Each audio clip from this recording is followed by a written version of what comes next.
Okay, sociological imagination. Definition, pretty simple. I think I've underlined things, bolded things. I'm sorry everything's on all white and there's a lack of pictures here, but that's why I wanted to explain these things so that you could understand them and just kind of zip through the stuff. Sociology, I usually find the marks going up, okay, just because it's fairly straightforward. We are social people. Most of the stuff that we will talk about, we've been through. The tough part about this side of the course is when we try to implement the definitions into real life events. Like when we get into like what is sociological imagination? Well, the definition is pretty easy. Okay, so give me an example. Right?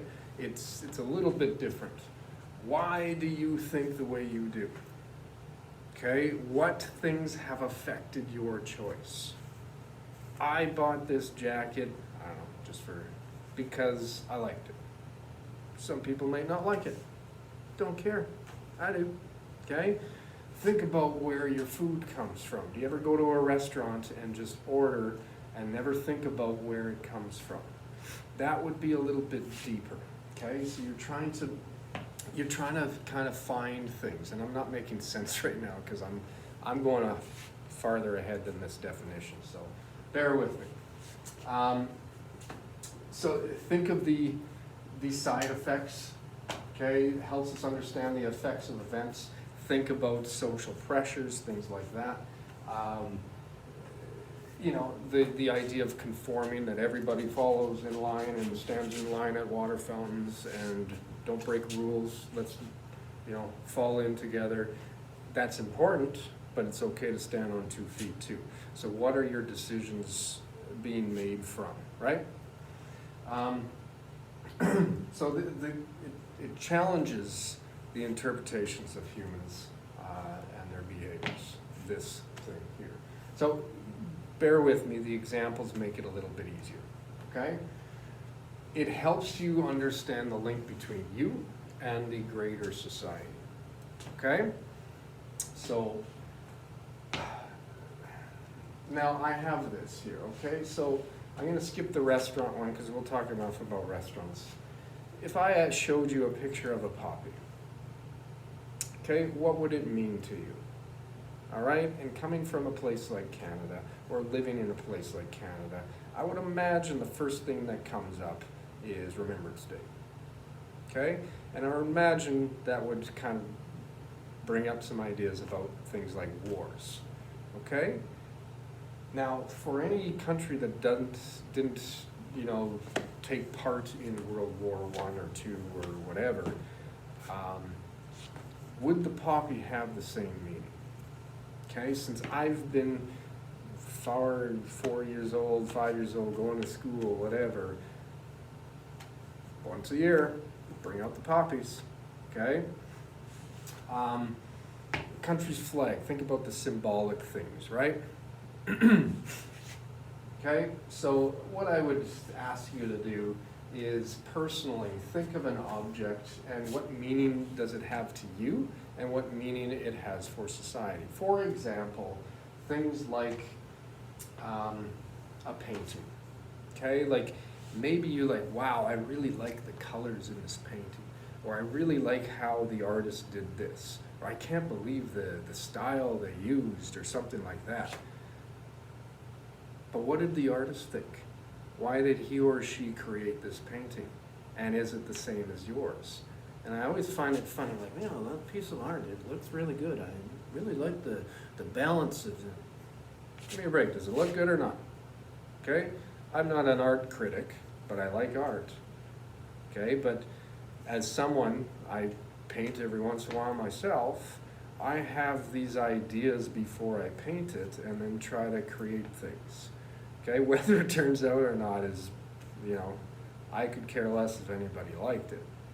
Okay, but it meant something to me, right? As I'm sure most artists would have.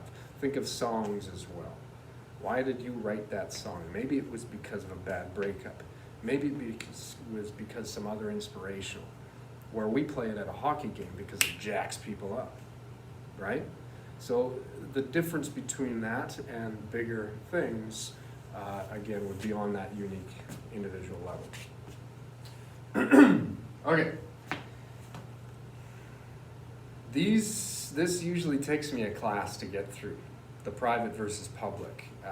So it's very, I want you here, but we can't have this conversation. So I'm gonna kind of say what I usually hear during these things. Think about, have you ever noticed anything being a little bit weird or awkward in society? Like, whoa, why did that person do that? Or, see that guy? It makes me mad, right?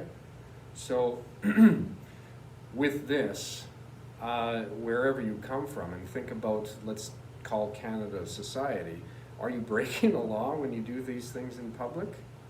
Because you may not be somewhere else. And the biggest thing in society, in sociology, is be careful the things we think about, because what's normal here may not be normal somewhere else. And what's normal somewhere else may not be normal here. And that's okay. Variety is nice.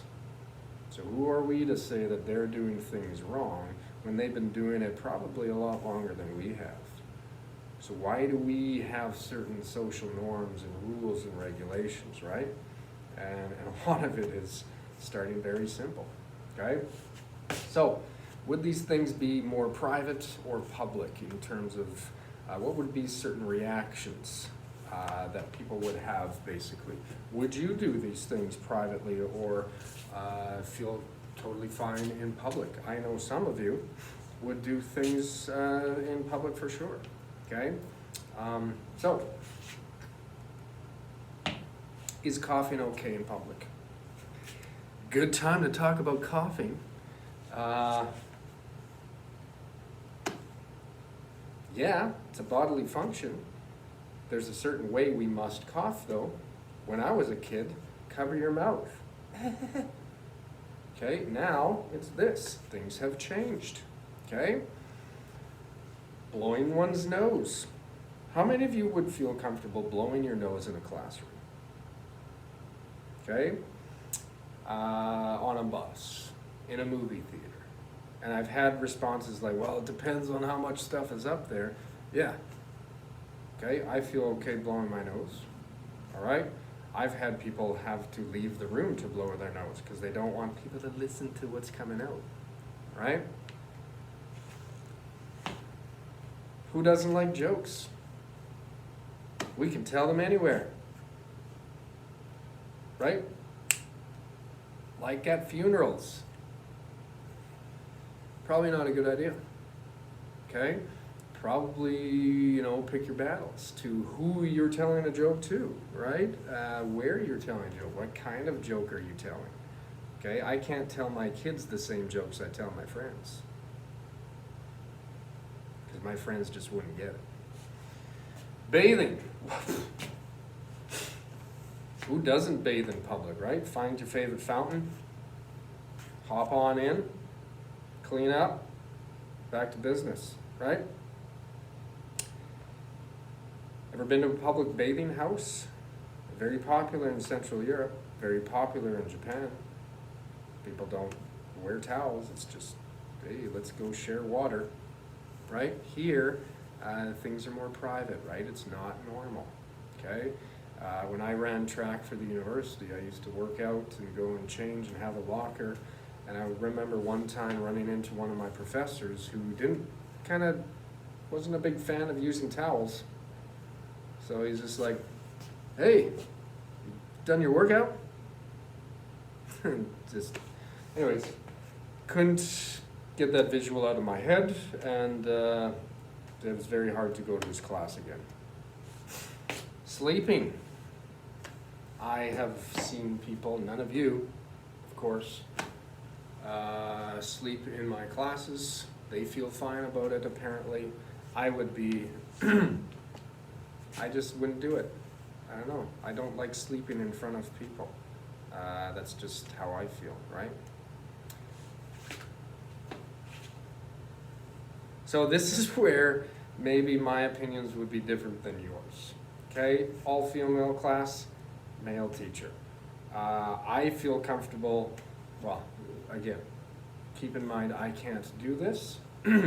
That would likely get me arrested, but I'm okay with it happening pretty much everywhere. And they've made a lot of changes that, you know, it's more accessible to do it in private, but still in public, right? Where a lot of people have differences of opinions, okay? Rules have changed, sanctions have been made.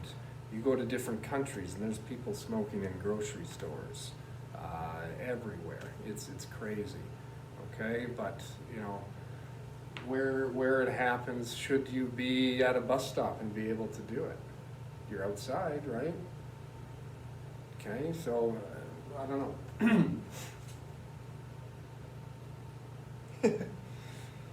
What is showing affection? Holding hands, arm around.